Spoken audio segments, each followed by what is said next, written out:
UP जो कि आज के एक्शन का ग्राउंड जीरो है, वहाँ पे जो कांग्रेस के जनरल सेक्रेटरी उमेश पंडित वो हमारे साथ जुड़े थे।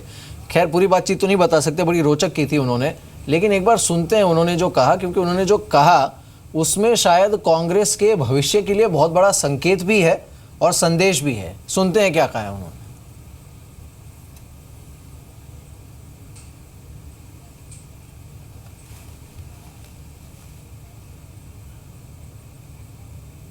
हमारे राष्ट्रीय उपाध्यक्ष श्री राहुल गांधी जी के साथ कुछ कमजोर लोग हैं। वो कमजोर लोग बड़े लोगों के जो 10-10 साल मुख्यमंत्री रहते हैं उनसे भ्रमित हो जाते हैं और प्रभावित हो जाते हैं, जिससे आम कार्यकर्ता और नेता अपनी बात पहुंचाना चाहे या पार्टी फोरम पे अपनी बात रखना चाहते तो उसको मौका नहीं देते। इसलिए पार्टी का कार्यकर्ता खिन्न होके पार्टी के साथ मिलकर काम नहीं कर पाता। सेनापति तो राहुल जी ही हैं, और राहुल जी को अगर लग रहा है कि वो अगर उनको समझ में नहीं आ रही है इनकी, देखिए राहुल जी अच्छे व्यक्ति हैं, ये चालाक लोग हैं। चालाक लोग अगर समझ में नहीं आ रहे तो अपना साइड में करके प्रियंका जी के लिए रास्ता छोड़ दें, वो समझ लेंगी और 2019 में निश्चित तौर पर भारतीय जनता पार्टी को हरा देंगी। यानी राहुल गांधी जिम्मेदारी लें और प्रियंका के लिए रास्ता साफ करें। क्या बुराई है, जिम्मेवारी भाई वो उपाध्यक्ष से वो जनरल सेक्रेटरी हो जाए। चलिए, तो यहाँ पे बड़ी अच्छी सलाह आ गई राशिद अल्वी, उपाध्यक्ष तो जनरल सेक्रेटरी हो जाए, प्रियंका गांधी को आगे आने दें, और जो कोर टीम है राहुल गांधी की उसी ने सारा बेड़ा गर्क किया हुआ है। मानते हैं इस बात को आप राशिद अल्वी? देखिए, मुझे नहीं पता ये किस तरीके की बात कर रहे हैं।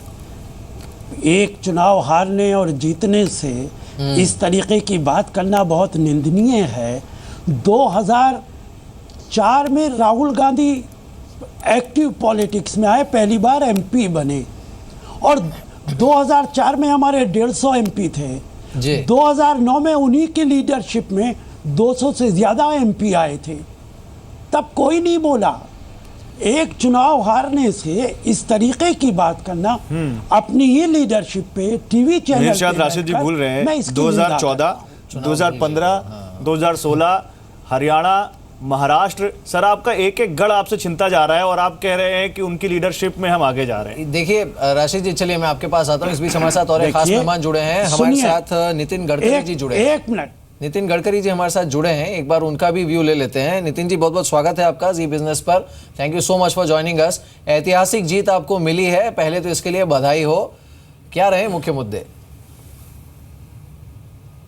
बार हमने जो 3 साल में नरेंद्र मोदी जी के नेतृत्व में जो नीतियां अपनाई है, उस नीतियां में नोटबंदी का निर्णय हो, हमारे प्रधानमंत्री जनधन योजना का कार्यक्रम हो, हमने विशेष रूप से उज्ज्वला योजना में गैस सिलेंडर और सिकड़ी का अलॉटमेंट किया हो, हमने राष्ट्रीय महामार्ग में अनेक रोड बनाए हो, तो प्रधानमंत्री के नेतृत्व में हमारे सरकार की नीतियों को गांव, गरीब, मजदूर, किसानों ने उसको समर्थन करके उसके ऊपर एक प्रकार से मुहर लगाई है और उसको जीत हमारी नीतियों को और प्रधानमंत्री के नेतृत्व को दी है, और हमारे पार्टी कार्यकर्ताओं के परिश्रम को भी इसका श्रेय है। और दूसरी एक महत्वपूर्ण बात है कि उत्तर प्रदेश में जातिगत समीकरणों के आधार पर आज तक जो चुनाव जीते जाते थे, उन पार्टी को लोगों ने सबक सिखाई है कि नई आने वाली जो तरुण पीढ़ी है वो जाति के आधार पर वोट नहीं करेंगी, वो विकास के आधार पर वोट करेंगी, वो नीति के आधार पर वोट करेंगी, और इसलिए उन्होंने वोटिंग किया। और विशेष रूप से बात जो जानकारी मुझे मिली है कि मुस्लिम मोहल्ले में महिलाओं ने भी भारतीय जनता पार्टी को वोटिंग किया है, क्योंकि स्वाभाविक रूप से तलाक के बारे में जो अमानवीय और महिलाओं के शोषण करने वाली नीतियों को कुछ लोग चला रहे थे, उसमें हम जो महिलाओं को न्याय देने की बात, मानवीय निर्णय लेने की बात कर रहे थे, तो महिलाओं ने तलाक की बातों को लेकर अपने हितों के लिए भारतीय जनता पार्टी का समर्थन किया है। ये भी बात अनेक जगह पर सिद्ध हुई है, इससे भी मुझे बहुत प्रसन्नता है। लेकिन नितिन गडकरी जी, आपको प्रसन्नता है सर, लेकिन मायावती को बिल्कुल प्रसन्नता नहीं हुई, और उन्होंने जितना बचकाना और अजीबोगरीब आज आरोप लगाया, मुझे लगता है कि वो पिछले कुछ सालों में उन्होंने ऐसी बात नहीं कही होगी। उन्होंने साफ कह दिया कि ईवीएम टैंपर्ड है, ईवीएम में गड़बड़ी हुई है और इसकी दोबारा चुनाव रद्द हो, दोबारा चुनाव हो और बैलेट पेपर से हो। सर इस पर क्या रिएक्शन है आपका?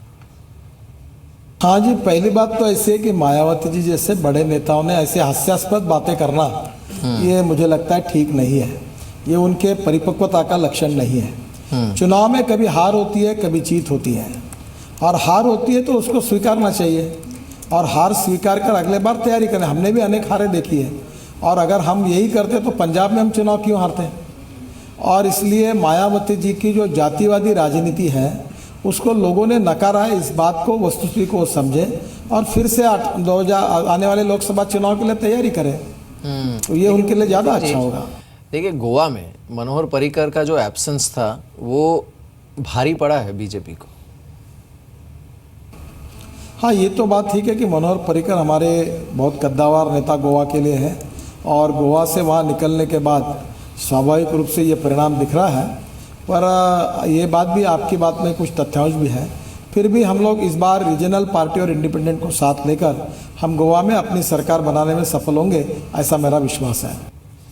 ठीक है, लेकिन नितिन जी मुझे एक बात बताइए, बीजेपी यूपी में आ चुकी है और बीजेपी में आप लोगों ने कहा सबका साथ सबका विकास, तो क्या ये माने कि अब यूपी का विकास चौगुनी रफ्तार से होगा सर, और उम्मीद लगा सकती है विकास की रफ्तार बढ़ने की, क्योंकि रफ्तार बढ़ाने की तो थोड़ी बहुत जिम्मेदारी आपके पास भी है सर। देखो, यूपी में रोड बनेंगे और 24 घंटे बिजली मिलेगी। इलेक्ट्रिक सेक्टर जो बिजली का क्षेत्र है उसमें रिफॉर्म होंगे, किसानों का कर्जा माफ़ होगा और गांव गरीब मजदूर किसान का कल्याण होगा। यूपी में इंडस्ट्री आएगी, बेरोजगारों को रोजगार मिलेगा, और यूपी निश्चित रूप से यूपी की तस्वीर बदलेगी, क्योंकि हम जाति के आधार पर नहीं और जाति के समीकरणों के आधार पर राजनीति नहीं करना चाहते। हम गांव गरीब मजदूर किसान के कल्याण के लिए हम लोग विकास की राजनीति करना चाहते हैं, और प्रधानमंत्री नरेंद्र मोदी जी के नेतृत्व में हम ये काम करेंगे। और ये नीतियाँ जो हमने अपनाई है, इसी के कारण यूपी की जनता ने हमारे पार्टी का समर्थन किया है। एक आखिरी सवाल होगा आपसे गडकरी जी, सपा की जिस तरह से हार हुई है, सपा अलायंस की, क्या कहेंगे आप इस पर? नहीं, बाकी तो छोटे मोटे मुद्दे होंगे, पर महत्वपूर्ण मुद्दा ये है कि मुलायम सिंह जी की सलाह को अखिलेश जी ने नहीं माना। कांग्रेस की परिस्थिति विषकन्या जैसी है, और कांग्रेस जिसके साथ जाएगी ये तो पक्की बात है कि सनम हम तो डूबे ही गई, पर तुम्हें लेकर डूबेंगे। तो मुझे लगता है कि कांग्रेस का साथ असंगा से संग जो हुआ है उसका परिणाम यही हुआ है कि वो 2 और 2 राजनीति में 4 नहीं होते, तो उसकी कभी कभी 2 1 हो जाता है। यही उत्तर प्रदेश की जनता ने दिखाया। ठीक है सर, बहुत शुक्रिया नितिन गडकरी जी हमारे साथ जुड़ने के लिए। तो केंद्रीय ट्रांसपोर्ट मिनिस्टर नितिन गडकरी जो कि बताते हुए कि किस तरह से उत्तर प्रदेश और बाकी राज्यों की जनता ने बीजेपी पर भरोसा रखा है। मैं जल्दी से लखनऊ जाना चाहता हूं, संतोष मेरे साथ जुड़े हुए हैं। संतोष, जरा लखनऊ में लोगों से पूछिए, यूपी की पसंद तो बीजेपी है, लेकिन अब उनका सीएम की पसंद क्या है उनकी? जल्दी से एक क्विक वहां पर अगर आप लोगों से रिएक्शन ले सके तो। एक बार सवाल दोहराएं गौरव आप। यूपी में सीएम की पसंद कौन होगा? वहां पर कौन, वो किसको चाहते हैं सीएम? बहुत सारे नाम सामने आ रहे हैं, उनकी पसंद क्या होगा, क्या है? जहां ये जनता से ही पूछ लेते हैं, यहाँ काफी सारे बीजेपी के कार्यकर्ता भी हैं। आप लोगों से जानना चाहेंगे कि यूपी का सीएम किसको चाह रहे हैं आप लोग? मोदी जी, केशव प्रसाद मौर्य जी। आप? दिनेश शर्मा जी। दिनेश शर्मा जी। आप? जी, दिनेश शर्मा ही काफ़ी अच्छे कैंडिडेट रहेंगे। वैसे बहुत से कार्यकर्ता और नेता हमारे हैं जो सीएम पद के लायक हैं। तो ये लोग भी बिल्कुल राजनीतिक दल की तरह कह रहे हैं कि बहुत सारे नाम हैं और उनमें से जो पार्टी तय करेगी वही नाम सर्वमान्य होगा। लेकिन कुल मिलाकर यहाँ लोगों की राय केशव प्रसाद मौर्य जो पॉपुलर चेहरा बीजेपी में उत्तर प्रदेश के हैं, और साथ में दिनेश शर्मा, उनके बारे में ये बताया जाता है कि वो मेयर रहते हुए मेयर के साथ साथ वो अमित शाह और मोदी के काफी करीब माने जाते हैं और गुजरात के प्रभारी भी हैं। तो ऐसे में पढ़े लिखे और साफ सुथरे छवि के दिनेश शर्मा एक प्रत्याशी हो सकते हैं। लेकिन अब सब कुछ तय करेगा, पार्टी के ऊपर निर्भर करता है कि वो किसको अपना विधायक दल का नेता चुनती है। बिल्कुल, खैर चलिए, अब इस पे तो सस्पेंस कल खुल ही जाएगा कि अल्टीमेटली यूपी का सीएम होगा कौन। लेकिन प्रभात जी, आप कुछ रोशनी डालेंगे क्या इस पे? इनसाइड स्टोरी क्या है? देखिए, आप जानते हैं कि मैं बहुत डिसिप्लिन कार्यकर्ता हूं। पार्लियामेंट्री बोर्ड का निर्णय होगा और पार्लियामेंट्री बोर्ड जो तय करेगी वही तय होगा।